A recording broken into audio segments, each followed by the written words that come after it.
संस्कृत गुरुजी Odisha YouTube channel को समस्त को सुस्वागत। आज आम संस्कृतर समास जो अवशिष्टांश रही से कर्मधारय समास आज आम आरंभ करूँ। ता पूर्व मु सूचना देवाई चाहूँगी जो मैंने वर्तमान सुधा आम चैनल को सब्सक्राइब करना सब्सक्राइब करनियंतु एवं प्रत्येक पाठ को मूलरू शेष पर्यंत देखा को आदौ भूलिबे नहीं, कारण जदि कौटू गोटे छाड़ी देउछंती ताहले ताहा असंपूर्ण रही एवं जो उदाहरण गुड़िक ए दि जाउछि सब उदाहरण भितर निश्चित रूपे 2021 वार्षिक परीक्षा रे पढ़िबार यथेष्ट आशंका रही। तेणु मूलरू शेष पर्यंत देखा कई भूलिबे नहीं। तेबे डेरी करिबा नहीं, आज आरंभ करिबा कर्मधारय समास।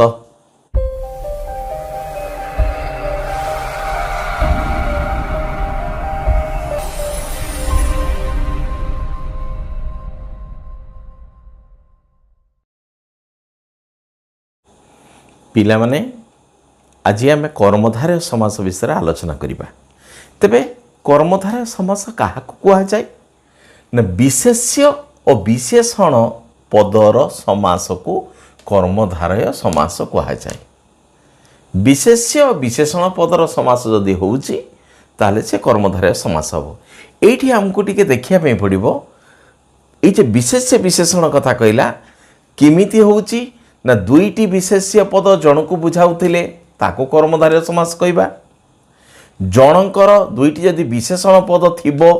ताहले से जगह जो समास हुए ताहाको आमे कर्मधारय समास कहबा। बा कौनसी विशेष्य पदर विशेषण सहित जदि समास होउथिबो ताहले ताको मध्य आमे कर्मधारय समास कहबा। तेणु कर्मधारय समास एठी प्रथमे जो कर्मधारय समास नॉर्मल रहउची हमर सेटा होची दुईटी विशेष्य पद मध्य समास होते ही पारे बा दुईटी विशेषण थिले जनकर जदि दुईटी विशेषण थिबो से जगह मध्य कर्मधारय समास हबो अथवा दुईटी विशेषण भितर कर्मधारय समास हबो बा विशेष्य सहित विशेषणर जो समास हबो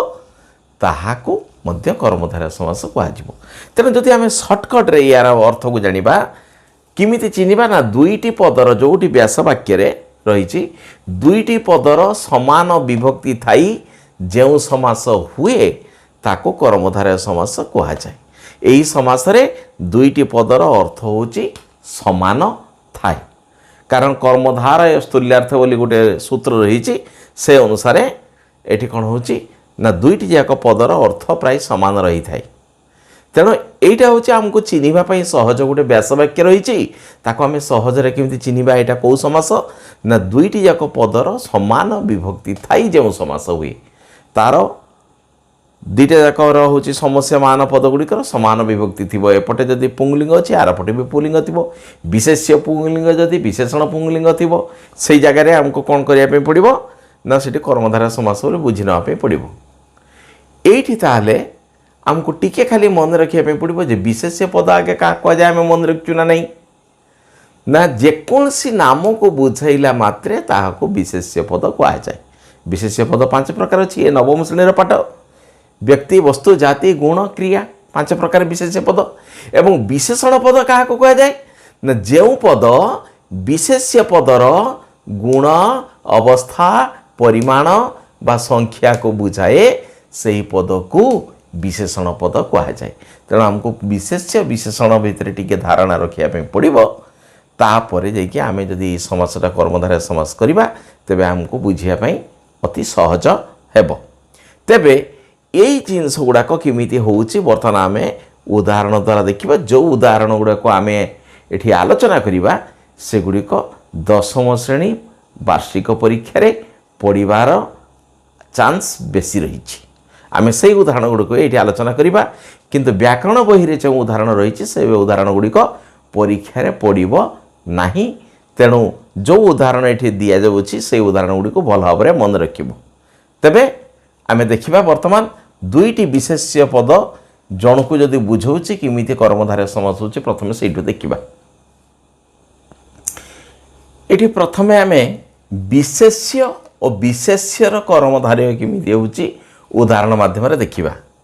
ना ये गोटे उदाहरण रही व्यासवाक्य राजा च असौ ऋषि च इति राजर्षि। एटा को जदि आमे संधि कर दउछे कौन रोचे च असौ मिसिकी चासौ ऋषि प्रथम एटा दंत्यस हो गला तापर च जेहेतु अच्छी तालव्यस हो गला अ सहित ह्रस्व मिसीगला देखिए ऋषि च इति ऋषि चेति ताले राजा चासौ ऋषि चेति। एटा हूँ व्यासवाक्य एटा हूँ समस्त पद।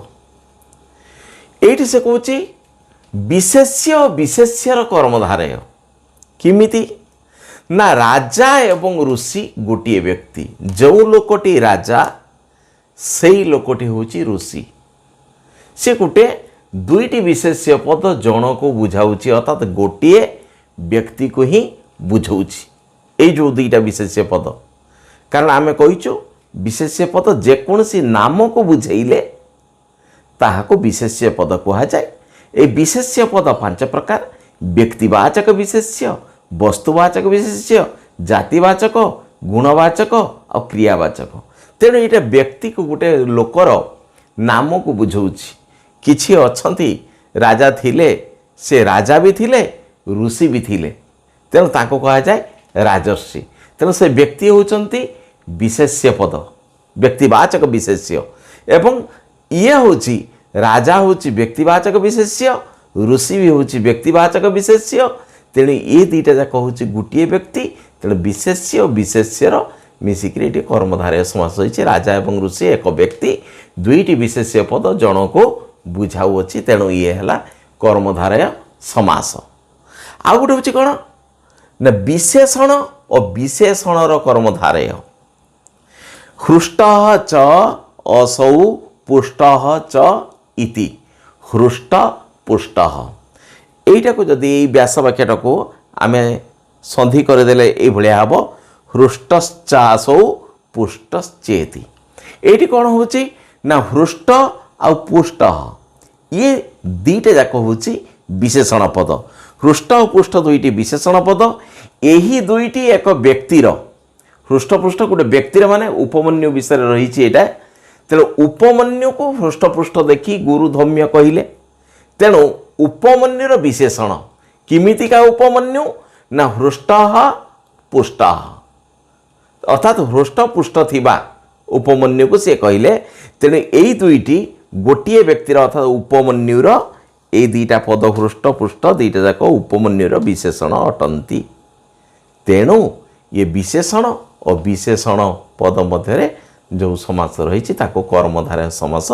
कह जाए। तेणु हृष्ट च असौ पुष्ट च इति हृष्टपुष्ट ये हूँ कर्मधारय समास राजर्षि ये हूँ कर्मधारय समास। बर्तमान आम तृतीय पॉइंट देखा विशेष्य और विशेषणर किपरि कर्मधारय समास होची उदाहरण देके देखिबा। वर्तमान पिला माने विशेष्य और विशेषणर किपरि कर्मधारय समास होची देखिबा। ता कौनसी विशेष्य पदर तार विशेषण पद सहित समास को कर्मधारय समास कहा जाए। अर्थात विशेष्य पदर जो विशेष्य पद थिबो तार विशेषण पद सहित जो समास हुए ताहाको कर्मधारय समास कह जाए। कौन हम ताले विशेष नियम कौन रही ना विशेष्य पद अनुसार विशेषणर लिंग विभक्ति और वचनर रूपरे परिवर्तन हुए। अर्थात विशेष्य पद जो लिंग जो विभक्ति जो वचन थिबो विशेषण पदटा मध्य सेई लिंग सेई विभक्ति सेई वचन हब। मात्र समस्त पदरे मूल पद दुईटी मिलित हेबा परे आवश्यक विभक्ति वचन इत्यादि होइथाय। एठी आमे उदाहरण नबा एठी रहिछि गोटे उदाहरण नहीं प्राचीन काल तस्मात् एठी कौन होइछि एटा होछि व्यासवाक्य ये गोटे समस्यमान पद ये गोटे समस्यमान पद से कौन कहूँ ना साधारणतः आम जानी थाउ जे विशेष्य पदर पूर्वरे विशेषण पद थाए ताले ये दीटा जो पद रही ये हूँ विशेष्य पद ये हूँ विशेषण पद। से कहूँ कौन ना विशेष्य पद अनुसार विशेषणर लिंग विभक्ति और वचनर परिवर्तन हुए अर्थात विशेष्य पद जो लिंग जो विभक्ति जो वचन होइथिबो तार विशेषण मध्य सेई लिंग सेई विभक्ति सेई वचन हेबा दरकार। ये पुंगलिंग प्रथमा विभक्ति एक वचन तार विशेषण मध्य पुंगलिंग हैला कालः प्राचीनः पुंगलिंग प्रथमा विभक्ति एक वचन होइछि एवं जेतले ताको आमे समास करी केतले समस्त पद करूचे समस्त पदरे मूल पद दुईटी मिलित हेबा परे एई जो दुईटा पद हैला ए दुईटा पद मिसिकी कोन हैला प्राचीन काल रहिला हेबा परे आवश्यक विभक्ति एइठी रहिछि को विभक्ति केते वचन एइठी रहिछि आकु नेइकरी समस्त पदटे तयारी कर तस्मात् रहिछि तत्शब्द पंचमी विभक्ति एक वचन तेणु बालक शब्द बालकात् प्राचीन काल शब्द तयारी हैला प्राचीन काल प्राचीन काल मूल शब्द आसीगला से तस्मात् होची पंचमी विभक्ति एक वचन विभक्ति ये सूचौची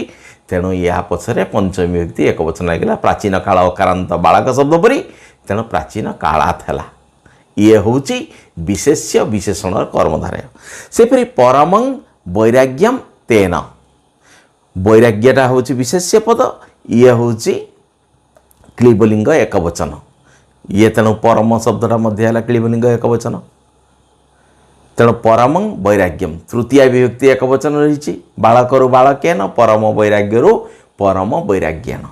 मिथ्या वार्ता तया मिथ्या वार्ता आम आगु कहीचु कौन ना दुईटा जाक समान विभक्ति थिबो एवं विशेषतः कर्मधारय समास रे दीटा जाक प्रथमा विभक्ति थाए एटा सब बेले मन रखा पड़ो प्रथमा विभक्ति दीटा जाक थाए पूर्व आमर समस्यमान पद पूर्व पद उत्तर पद दीटा जाक हूँ प्रथमा विभक्ति आ द्वितीय पाखर सप्तमी पर्यंत तत्पुरुष समास रे थाए तेणु ये है उभय पद हूँ समान विभक्ति रही तेणु मिथ्या वार्ता तया तृतीय विभक्ति एक वचन को बुझाऊँ स्त्रीलिंग लता शब्द हूँ लतया वार्ता शब्द हूँ वार्तया मिथ्या वार्तया आमे आउ अन्य उदाहरण गुड़ाक बर्तमान देखिबा जो गुड़ा की परीक्षा रे पढ़िबार आशंका बेसी रही अन्य उदाहरण गुड़िक विशेष्य विशेषणर कर्मधारय जो रोची मृद्दी ग्रीवा तस्याम ग्रीवा होची आकारांत स्त्रीलिंग शब्द ये होची विशेष्य पद किमितिका बेक ना कौलिया बेक तेणु ग्रीवा जेहेतु आकारांत स्त्रीलिंग मृदु शब्द थिला मृदु शब्द ह्रस्वकारांत शब्द गुड़ाक कौन हम बफला होकि इंफ होकि मृद्दी मृद्दी ग्रीवा तेणु ये हूँ विशेषण ये हूँ विशेष्य एवं शेष रही कौन ना सप्तमी विभक्ति एक वचन रही तेणु मृद्दी ग्रीवा मृदु ग्रीवाटा हूँ मृदु ग्रीवा मृद्दीर मूल शब्द हूँ मृदु ग्रीवा एवं तस्याम जेहेतु रहा लता शब्दर सप्तमी एक वचन लतायाम मृदुग्रीवायाम ये हूँ इम्पोर्टाट सर्वे जलचरा तेषाम सर्वे जलचरा मूल शब्द हूँ सर्व जलचरा पुंगलिंग प्रथमा विभक्ति बहुवचन सर्व सर्व सर्वे से बहुवचन हो तेणु मूल शब्द हूँ सर्व तेणु सर्व जलचरा रहा तेषाम षष्ठी विभक्ति बहुवचन अच्छी बोली बालकानाम जलचराणाम स्वल्प अवधि स्वल्पा अवधि मूल शब्द होगला स्वल्प अ मिसिकी आगला स्वल्पा अवधि दिव्या पुरुषा ये बहुवचन अच्छी बोली ये दिव्या बहुवचन है ना मूल शब्द हूँ दिव्य तेणु दिव्य पुरुष ये शेष प्रथम एमती बहुवचन अच्छी तेणु से भाया रहीगला दिव्यम धाम ये हूँ क्लीबलिंग धामन शब्दर प्रथम एमती एक वचन हूँ धाम तेणु ये क्लीबलिंग होगा दिव्यम अनुसार जो मूल शब्द है दिव्य दिव्य धाम स्वल्पम जीवनम तेन स्वल्पम जीवनम क्लीबलिंग जीवनटा क्लीबलिंग बोली ये मध्य क्लीबलिंग एक वचन जो दीटा जाक पद मिसी जाऊँगी पूर्व पदर कौन रोचे ना विभक्तिटा लोप पाईगला स्वल्प मूल शब्द आसीगला स्वल्प जीवन तृतीय विभक्ति एक वचन हूँ तेन तेणु स्वल्प जीवनेन यज्ञ गुरु तस्य गुरु प्रथमा विभक्ति एक वचन तेणु यज्ञ गुरु जिते दुईटा जाक पद मिसीगला विसर्ग लोप पाईगला यज्ञ गुरु रहा एवं तस्य जेहेतु रही षष्ठी विभक्ति एक वचन ह्रस्वकारांत शब्दर ओकार विसर्ग है यज्ञ गुरह अमरा बाणी बाणी शब्द स्त्रीलिंग बोली अमर शब्दर स्त्रीलिंग होगा अमरा बाणी कारण ये विशेष्य ये विशेषण तेणु अमरा बाणी जिते दुईटा जाक पद मिसी ये लिंगटा कटिज मूल शब्द है अमर अमर बाणी रहा तस्या षष्ठी व्यक्ति एक वचन स्त्रीलिंग अमर बाण्या सर्वा अवस्था अवस्था आकारांत स्त्रीलिंग शब्द रही बोली ये सर्वा आला न मूल शब्द हूँ सर्व सर्व ये अ मिसिकी आ रहा सर्वावस्था बह बह दशाहा बहु दशा बहु शब्द रू बह बह बहु दशाहा युड़ाक हूँ इंपोर्टाट जो गुड़ा नारी रखाई इंपोर्टाट बाकी गुड़ाक अनेक थर परीक्षा पड़ी दिव्य धाम स्वल्पावधि यज्ञ गुरह अमर बाण्या कही हम ना कौटा पड़ो ना बोली किंतु आगे प्रथम युड़ाक प्रस्तुत होबार अच्छे तापर आपको प्रस्तुत होबार अच्छे या परे कर्मधारय समास केमती होउची आमे बर्तमान देखिबा एई विशेष्य विशेषण जो कर्मधारय समास रही से कर्मधारय समास आउ गोटे एठी नियम रहउची जे आमे जतले समास करूचे महत् शब्दरू समस्त पदरे केवल महा अवशिष्ट रहे जतले आमे समास करूचे तारा जो एटा होची महान पुरुषः तस्य एटा महत् शब्दरू महान है महान महांतो महांतः तेणु जिते बड़े आमे समस्त पद करुचे पूर्व पदर जो महान महत् शब्द रही से महत् शब्द रु अवशिष्ट कौन ना महा रे महान अच्छी खाली महापुरुष षष्ठी विभक्ति एक वचन तस्य अच्छी बोली महापुरुषस्य सेपरी महांत मानवा विशेष्य पद ये मानव मानवौ मानवा महत् शब्द हूँ महान महांतौ महांतः ये प्रथमा विभक्ति बहुवचन अच्छी बोली विशेषणटा प्रथमा विभक्ति बहुवचन होती महत् शब्द किंतु एठी जेतला आमे समस्त पद करूचे महांतरु महा रहिबो महामानवा सिंधे महान राजा राजन शब्दर प्रथमा विभक्ति एक वचन होची राजा राजा राजानौ राजानः तेणु ये महान रु महा रहा महाराज महान कवि ही सेमिति रहा महाकवि महांतौ बरौ महाबरौ महत् बनम महाबनम सेपरी कौच स्व जदि आम समास कला बेले कर्मधारय समास जो करुचे स्व बा निज पद सहित जदि समास होता है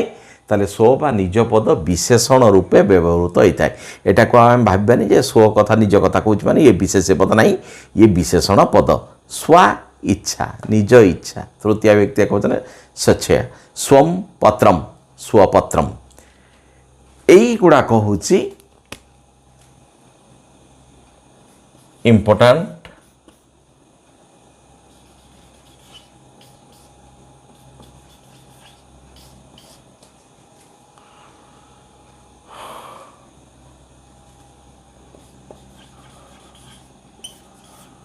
मोस्ट इम्पोर्टाट हूँ एगुड़ाक तेणु एगुड़िक प्रथमे प्रस्तुत हो जावा दरकार बाकी रहिला आमर कर्मधारय समासर अन्य केतरा पॉइंट रही आमे बर्तमान आलोचना करिबा पिला माने कर्मधारय समासर आ गोटे रहिला पार्ट रहिला मध्य पदलोपी कर्मधारय मध्य पदलोपी मध्य माने मझी पद होची लोप पदर लोपी माने लोप पाइबो मझी पदरा लोप पाइबो कौ जगार मझी पद अच्छी लोप पाइबो देखिबा ना विग्रह मध्यस्थ जेतला आमे व्यास वाक्य करूछि बा विग्रह वाक्य करूछि ए विग्रह मध्यस्थ माने विग्रह मझिरे थिबा पद समस्त पदर न रहिले एटा होछि समस्त पद जदि से न रहिबो ताहाकु मध्य पदलोपी कर्मधारय कहा जाए एटा होछि प्राण नामा वायु एटा होछि विग्रह वाक्य ए विग्रह वाक्य ये होछि पूर्वरे रहिछि ये परे रहिछि ये मझिरे रहिछि बोली ये होछि मध्य पद जेते बेले आमे समस्त पदटी तैयारी करूचे सेतले प्राणटा रहिला एटी प्राण रहिला वायु रहिला किंतु नामाटा एटी नाही नामाटा तेणु एटी कौन है मझी पदटा लोप पाई हेतु समस्त पदरे यार नाम है मध्य पदलोपी कर्मधारय। ये से कौन कौच साधारणतः पूर्वपद एक समस्त पद यही जो पूर्वपद ये जो पूर्वपद रही प्राण आउ नामा ये हूँ गोटे समस्त पद जदि ये प्राण आउ नामा ये टोटालटा हूँ गोटे समस्त पद। से कहे साधारणतः पूर्वपद एक समस्त पद होते ताहार उत्तर पद लोप पाई था एटा पूर्वपद तार उत्तर पद हूँ यहीटा यही उत्तर पदर कौन हम लोप पाई था जदि लोप पाइब ताले पूर्वपद ये उत्तर पद यहीटा गोटे समस्त पद कहले अत्युक्ति हे ना जदि यहाँ समस्त पद ताले ये है पूर्वपद ये है परपद सी कहला पूर्वपद एक समस्त पद होता ताहार उत्तर पद लोप पाई थाए उत्तर पदटा यहाँ लोप पाईगला लोप पाईगला परे यहाँ टोटालटा हूँ समस्त पद लोप पाईगला परे कौन हम ना जो समस्त पदटा तैयारी है कौन प्राण और वायु प्राण वायु ये कौन कौच ना प्राण नामा सहित वायु पदर समास समय नामा पदटी लोप पाउथिबारु यह मध्य पद लोपी कर्मधारय। ये प्राण नामा सहित ये प्राण नामा सहित वायु पदर कौन है समास समय नामार जो मध्य पदटी यहाँ लोप पाई तेणु ये है मध्य पद लोपी कर्मधारय समास। ये हूँ इम्पोर्टाट बहुत आम ये मध्य पद लोपी कर्मधारय आउ किसी एग्जाम्पल रही जोटा कि परीक्षार संभावना रही पढ़ार आम से एग्जाम्पल गुड़ाक बर्तमान देखा। मध्य पद लोपी कर्मधारय जो गुड़ाक परीक्षार पड़ो से भाई आउ कि उदाहरण आम नवा बनजात अग्नि वनाग्नि ये मध्य पदटा हूँ जात ये जातटार लोप हो गला स्नेहपूर्ण संभास स्नेह संभास पूर्णटा ये चलीगला अमर नामा धाम अमर धाम बेलूर नामा ग्राम तस्मिन ये सप्तमी रही बेलूर ग्रामे रही मूर्तिका निर्मित मयूर मूर्तिका मयूर पुरु नामा वंश पुरुवंश परदार विषयक व्यवहार परदार व्यवहार पर्ण निर्मिता सज्जा तासु पर्ण सज्जासु ये मध्यपद गुड़िक लोप रही तेणु ये है मध्यपद लोपी कर्मधारय। ये जो गुड़ाक नाली इंपोर्टाट दिखाई ये हूँ मोस्ट इंपोर्टाट जेकोसी परीक्षार मध्य गुड़ाक आगु पड़ी तेणु यहीटा जो ताने पड़ोनी सेमती किसी माने ना ये मध्य पड़े आम किंतु एगुड़िक प्रथमे प्रस्तुत हो दरकार। वर्तमान कर्मधारय समासर अन्य पाठ वर्तमान रूपक कर्मधारय ना उपमेय ठारे उपमानर आरोप हेले रूपक कर्मधारय होता है। यही समासरे उपमान और उपमेय मध्य अभेद प्रतिपादित हुए। प्रथमे आम जानवर अच्छी उपमान क्या कह जाए उपमेय क्या कह जाए ताकू न जानिले ये कर्मधारय को बुझी हेब ना ता उपमान कहले जहा सहित तुलना करा जाए सेटा हूँ उपमान। धरा जाऊ आम कहवा मुख चंद्र परी सुंदर ये मुख आउ चंद्र चंद्र हूँ कौन ना अधिक गुण विशिष्ट वस्तु चंद्रटा बहुत सुंदर मुह को चंद्र सहित तुलना करा तेणु चंद्र हूँ उपमान आ जहाँ को तुलना करा जाए सी हूँ उपमेय ये मुख को तुलना करा तेणु मुख हूँ उपमेय तेणु मुख हूँ उपमेय आउ चंद्र हूँ उपमान तेणु सी कहूँ कौन उपमेय ठारे उपमानर आरोप जहाँ को तुलना करुछु आमे जहाँ को तुलना दि जाउछि जहाँ सहित तुलना करा जिबा कथा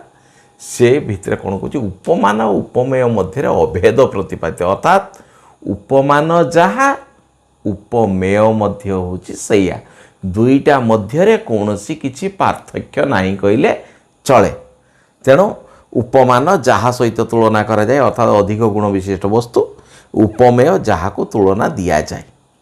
ताले ये कौन है संसार एव सागर तस्मिन् संसार और सागर ये दुईटा भितर कौनसी अभेद नहीं पार्थक्य किछि नहीं संसार जहाँ सागर मध्य सैया राजा जी ऋषि मध्य सी ऋषि जी जन सी पतिजा व्रत मध्य सैया ये दीटा उपमान उपमेय मध्य कौन पार्थक्य नहीं तेणु ये हूँ रूपक कर्मधारय ये सप्तमी व्यक्ति अच्छी बोली सप्तमी ये तस्य षष्ठी अच्छी बोली षष्ठी होती तेन तृतीया अच्छी बोली तृतीया होती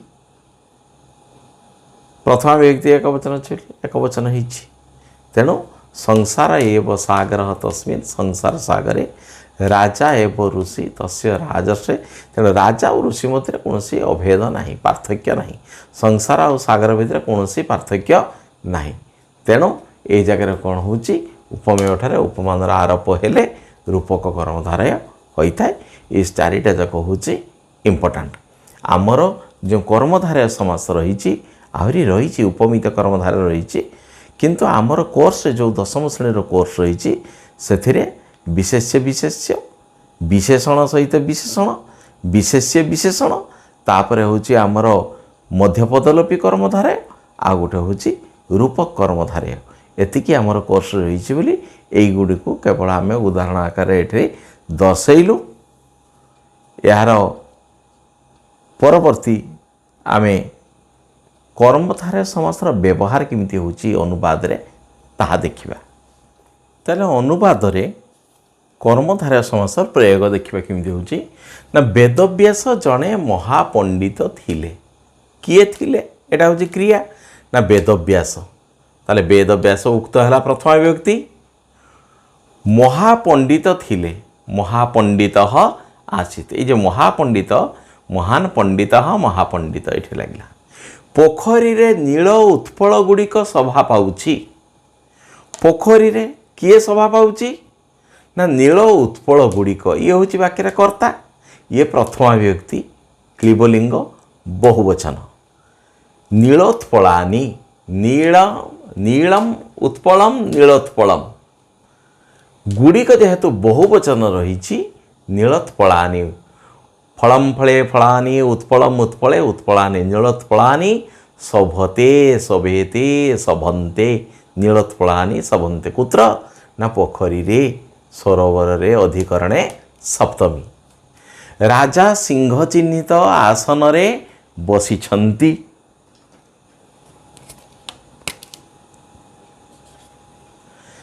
सिंह चिन्हित आसन रे बसिछन्ति किए बसिछन्ति ना राजा राजा हला कर्ता उक्त कर्ता प्रथम राजा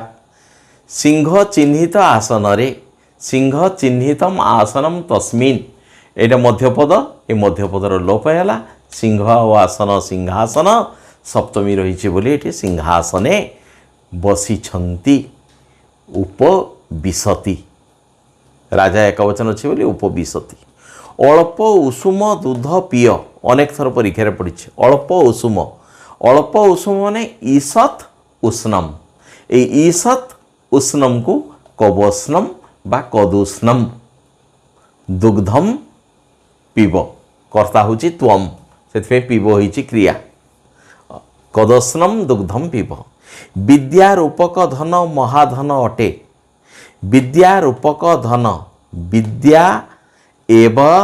धनम विद्याधनम जोटा विद्या सेटा ही हूँ धन ये हूँ उपमान आ उपमेय मध्य कौनसी अभेद नहीं तेणु विद्यारूपक धन विद्या ही धन यही सेन्स रे जाउची तेणु विद्याधनम महाधनम भवति ए भलिया पढ़ी पारे अनुवाद गोटे खंडे पढ़ी पारे न पढ़ी भी पारे ताले पिला माने कर्मधारय समास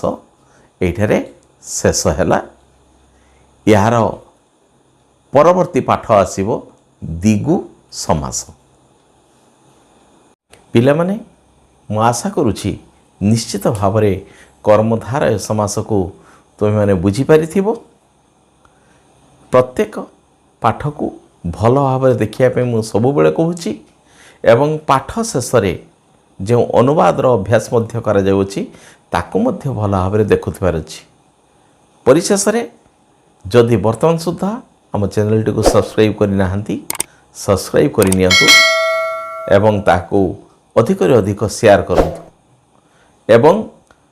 सबुबेले आम चैनल सहित जड़ित ही रुहतु कारण आमे लाग लाग विभिन्न पाठगुड़ी को अवशिष्ट पाठगुड़ी को आमे आम चैनल माध्यम रे छाड़बू तेणु सबु पाठ को शीघ्र शीघ्र आपण माने देखि नियंतु।